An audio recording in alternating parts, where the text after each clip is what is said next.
Okay, you guys, we're gonna come with a very quick video. I just wanted to touch base on a few things. As you can see, like I'm in a huge t-shirt, and it's because I am moving and doing stuff simultaneously, and I'm back and forth today. So I don't have the time today to do a formal video, but I want to do a quick recap because as I'm packing, I'm doing these I'm like listening to different podcasts and stuff, and to be honest, I didn't realize how behind I was. And to be honest with you guys, with new information coming out, I don't know how quickly I'm able to catch up within the feasible time. But I am reviewing the interview that Andrew Tate did with Jack Harlow. And I said Jack Harlow. Please excuse me. That is not who he did the interview with by any means. Let me just go to it before I just like make myself like embarrass myself rather quickly. So let me just go to it real quick. Where is it? I'm sorry guys. I'm like a little bit all over the place today. I've just been packing and moving and taking meetings and coordinating things and calling people and, arranging for movers and talking to contractors. So my head is a little bit above water. And I'm just trying to manage, right? We're just trying to make it through. So, okay, I'm not sure who this gentleman is, but he is a white gentleman with red hair. And unfortunately, do I have it? It doesn't say his name on it. Great. Let me see if I can find it while I'm talking to you guys. But anyway, just want to do a quick video. So that means, yes, I am not going to be able today to do our double feature Friday because, again, I just literally just don't have the time. And the little bit of time that I had, I just hopped off the phone and I just sent an email. So I'm just like, let me just do a quick touch base with you guys and let you guys know about, how my day's been going. And if you don't see any content, that's why. But I did go over a lot of information on my previous video, the one that came out on Wednesday for Anything Can Happen Wednesday, and had a lot of juicy information. We went over the information with the Tate Brothers. We went over the information with Candace Owens and Erica Kirk. We went over the backlash that Barron Trump has been facing as of recent. And okay, for some reason this redheaded gentleman is just not coming up, and I never saw his podcast before, so that's why I just don't know his name. Jack Neel. I knew it was Jack something. I said Jack Harlow. Jack Neel, and I apologize, Jack Neel, if you ever see this. No shade or anything like that. I'm just new to the space, and like I said, these past few weeks have been super busy as I'm moving and navigating some changes that are going on in the background with my commitments. But we're gonna be here week in and week out, giving you guys new content. Even if it's just like content like this, I still want to just remain consistent. So even though I'm not coming to you guys with any news updates, and a little bit that I've heard, which we'll go into in a little bit of this interview, I still want to come to you guys with something, right? I still wanted to like remain consistent and keep myself on a schedule, even on days where I am just completely swamped. So let's just get into a little bit of something. So Andrew Tate basically like is going from I'm not even halfway through the interview, guys. I'm gonna be honest. I'm probably like an hour and a half in, and I just know I have calls to make right after this, so I don't even know if I'm gonna be able to watch the full interview. But I'm listening to it as I'm like packing my stuff. If you guys see my house right now, it's just like full of boxes.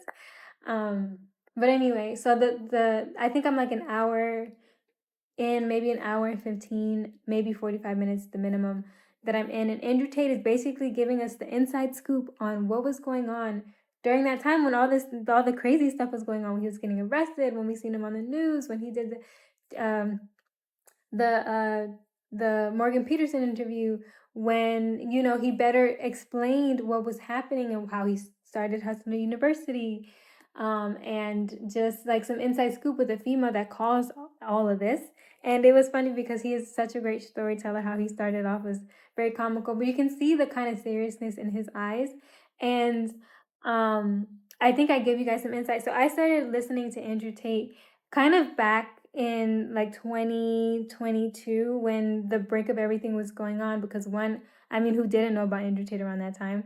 But then two, I was still working in corporate America, and a lot of the gentlemen that I would work with, they were listening to Andrew Tate a lot. And I respectively, he was saying a lot of things that they were feeling. They expressed to me, like where the alignment was with them. And that gave me a better insight. I have lots of brothers, specifically my little brothers were making their way through high school around that time, and COVID was happening. So there was just a lot of changes that were happening in the world, specifically with young men and men in general. And, the impact that I seen and the changes that I seen with my little brothers, just with hearing his content, sparked me to listen to it a little bit more. Obviously, I was like pretty busy before, so it's not like I was listening to it like day in and day out like some people were, but I was in tune a little bit. I wasn't completely living under a rock.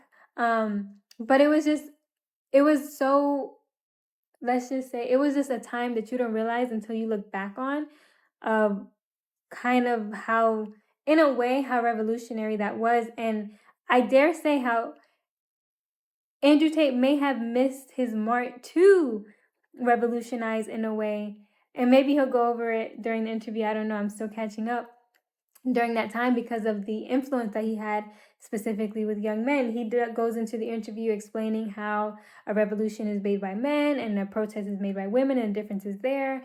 And I don't really have much thoughts and opinions. I'm still listening in on everything, but I've known from what I've been covering with Andrew Tate, that there's been quite a few people that have an opinion, whether they're pro Andrew Tate, whether they're neutral, or whether they're just, they just really just don't like the man. It's been interesting to see how certain things have transpired, even with social media. Like, there's certain things that you cannot post on certain platforms about Andrew Tate without getting a warning, which is super crazy because you guys know my content is pretty lighthearted. I'm pretty just common sense, like pro common sense. So like whether Andrew Tate is saying something nonsensical, whether he's saying something sensical, I think I could just align with what makes sense. So it was pretty crazy to experience that and to see that and to see the influence of this man when it comes to people, especially me coming new into the space and not understanding the gravity of the situation of Andrew Tate. And excuse me if there's any stuff in the background that you guys may hear. I'm just trying to do so much at once. But the interview is interesting to say the least. I don't know if I'm going to do a full-fledged reaction. I may do it at some time next week if I have the time. But I wanted to come to you guys with something and encourage you guys maybe to listen to the interview as well. He says some insightful things and he gets into the detail. I don't think he's holding back this time with certain information that's coming out. And I think it's because he thinks that he's on his last leg. Now, whether it's his last leg of life, I think it's pretty popular. Everyone has heard his phrase of first they ban you, then they put you in jail, and then the last thing that you can do is they try to kill you, which is, not last leg, but it's they give you 3 lives, right? And that's essentially what those 3 lives look like. And apparently, he told in the beginning, Jack Neel, to release this footage when he was put back in custody or when he felt like the time was right, because he thinks that his time is possibly coming to an end. Now, whether if he's prophesizing this, whether if there's something that he knows in the background, maybe he's a little bit fear-mongering, but rightfully so. You're in jail custody. If everything that he's saying is true, allegedly, I would, I wouldn't blame him. I want to have a quick record of everything. But it also I have a speculative personality, you guys, because it begs me so many questions as to, I get what his logic is. If he can influence the minds of young men, then a revolution can happen. If a revolution can happen, they can technically overthrow the government. Those are the nature of revolutions. I get that. And maybe they are panicking. There's so much things I still need to catch up on. So if you guys know more information, do drop a comment below. I am so new to this space, and I just feel like just starting off so late into the game, that there's so much things that you're missing that probably already have been answered. Maybe you're coming up with new ideas and new concepts. Maybe not. But there's just so much to digest. There's so much to go over. And I don't think I'm going to be able to do that within the next 2 weeks. But I'll do the best at least to keep up with how things are currently right now. I'll keep you guys posted and obviously offer my opinions. I'm just to give you guys, just to end here with my just general opinion. I'm very hey, justice needs to be done. Having honor, having integrity, having justice, fair, the right to a fair trial. And maybe I'm biased, maybe I'm naive because I grew up in America. Maybe I genuinely, in my naivety, have, hope that one day the Constitution will be upheld to um to all to all people who are of this land, who are born and raised here, who come here, who obviously have, like, citizenship and uh, the right to everything that a regular citizen would. Excuse me if I'm escaping, the name is escaping me right now, but I do believe that there is a sense of permanence that should come and should be upheld when it comes to written documents, especially fundamental documents. And I think that the same way how, we say, like, for those who grew up, in the ghetto, who grew up knowing people from the ghetto or whatever the case may be, like, my word is bond. And excuse me that I got to take it there real quick, you guys. But that should be something that's, like, universally accepted, universally based. Like, why would we waste our time writing these constitutions, implementing these laws, if if nothing is going to come from it? Excuse me. So I think that overall, Andrew Tate's message is sincere. We should uphold families. You should answer to something greater than yourself. You should try to find God. You should, be of service to others, be of value, whether you're a man or a woman, right? Like, that may look different, right? Men are taught to provide and protect and to, build their wealth and, build their name up into something strong, work out and, be strong physical leaders, mental leaders, emotional leaders. And women are obviously taught to be more nurturing and obviously, like, contributing to the household and making a name for yourself around the women and being a sense of influence and peace and love to other women, to people around you, to your environment. So just because we have different roles, I think that they play a central part differently. Obviously, as a male, your role is more, what can I say, more forward facing, and a woman plays a role that's deeply important in the background, because obviously it builds a foundation for future generations of men and women, right? What you do in your household, how you decide to keep the energy in your household, the routine that you have in your household, the service that you provide in your household, the motherhood, the love, whether if it's through sisterhood, whether if it's through, like, you being a mom or you being an aunt, like, those small things make so much of the bigger picture for young men and for young women, of young children, just in general, because it's the foundation of what their lives are going to be based off of. And you're going to see how that foundation grows over time. And that's what we're seeing with people like the Tate Brothers, people in the manosphere, even people from movements that may not be the most favorable, whether if it's, far left, far right, liberalism, feminism, whatever the case may be. In general, the foundation of a household is important, but I think that it's very critical that we support truth, that we support justice, and that, if it came out that Andrew Tate was guilty of certain crimes, that he's held accountable. There's no excuse for that kind of behavior, especially with those egregious crimes, but also, in that same token, that we keep an open mind that he can be being actually targeted. I know we don't have all the information. I know a lot of people are sticking on the sand. Some people are 50-50. Some people are like, hey, I'm just going to see things unfold. I'm more of the camp of, like, hey, you need to prove that this man is guilty before we can even decide whether, whatever justice or whatever sentence or whatever should be granted to them or given to them based off the furthest extent of the law, right? I'm in the camp of, like, hey, innocent until proven guilty.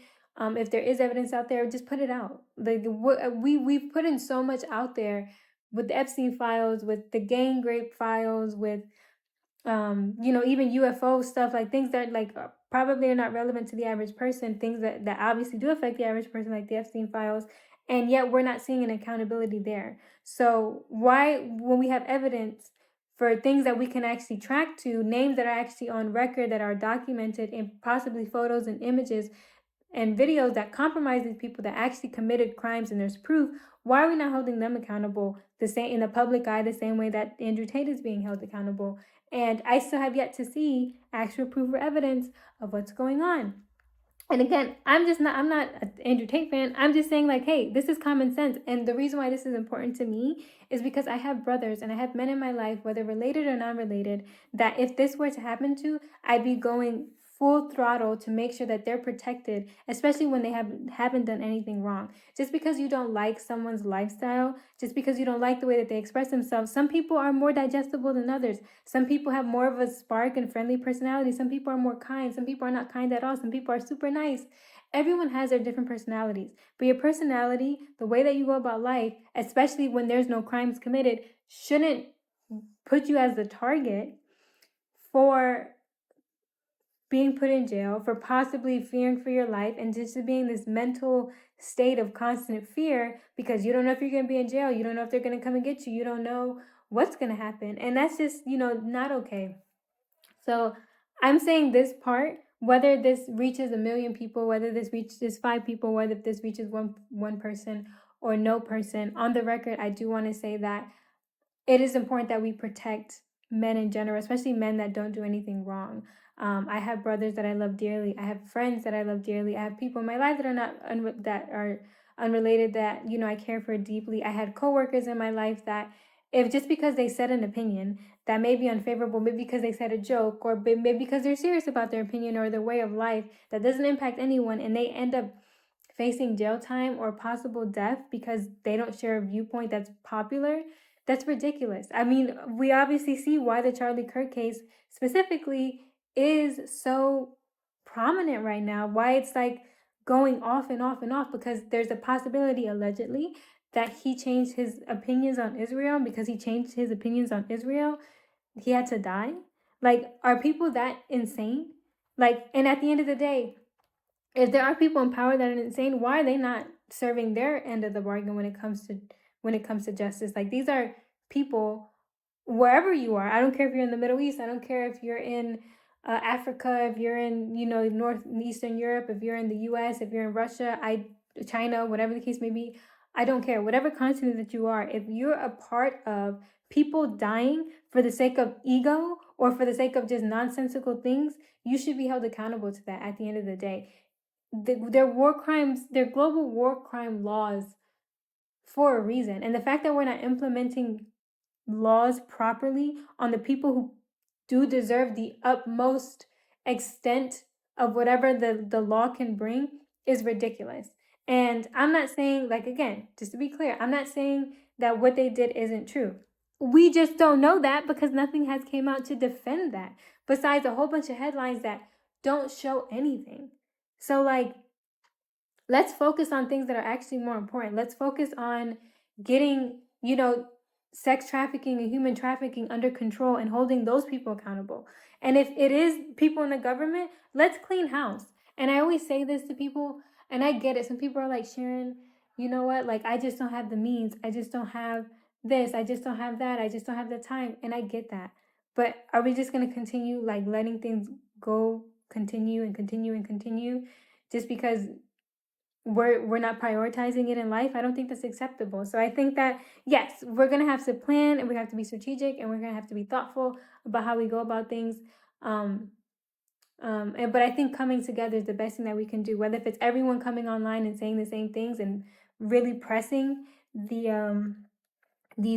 world leaders and these administration, or whether if it's gathering in groups like they used to do back in the day, like Martin Luther King era or Malcolm X. Like, what happened? I get everyone's online, but come on, like, let's do something different. And hopefully one day, maybe, other people, other influencers, if they ever see this, or God may touch their heart and be like, hey, let's just all come together on certain collective issues that we can collectively agree on. Whether you're from the left, whether you're from the right, be like, hey, we should all come together about human trafficking. We should all come together about sex trafficking. We should all come together about war crimes. We should all come together on things that genuinely affect humanity in real time, and put everything else to the side. Yeah, we may think differently when it comes to taxes or socialism or communism or all this other stuff.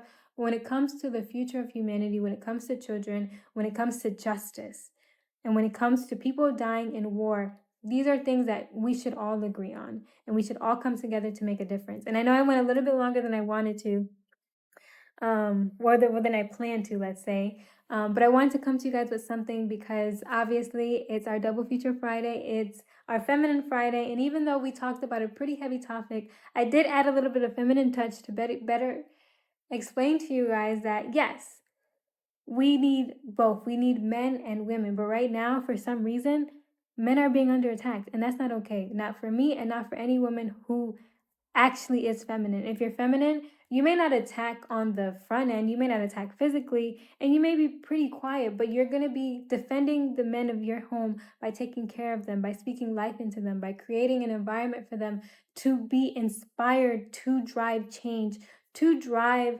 whatever needs to be driven in order to create such a peaceful world and a world that's safe, not just for us, but for our children and for them, for everyone collectively, right? Because we all need each other. So that's all I have for you guys today. I know I went on a little spiel and I said a little bit more than I expected to, but I did want to come to you guys with something today. Do excuse me if we're not going to be dropping our 4th episode of Love Actually. I know you guys will be enjoying this series, but we'll be back next week, God willing. And then we'll be back obviously next Sunday as well, this upcoming Sunday. Remember that we drop content every Sunday, Monday, Wednesday, and Friday with our double feature Fridays. And I'm going to do my best to be more consistent. Just have a little grace with me, you guys. I am moving and there's a lot of things that I'm kind of navigating in the background that I'm on my own right now, guys. I don't have a team just yet. Obviously, you guys know that I started this new venture in my life last year around the end of the year, and it just takes time to put things in process, to get things in motion.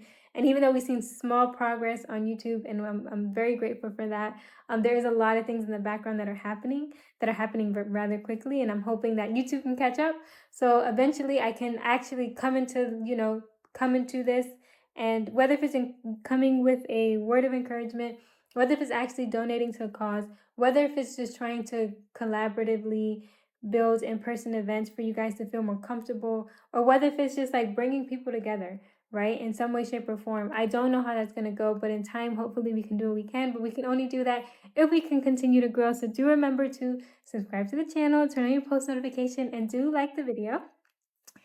And I'll see you guys in my next video. So bye.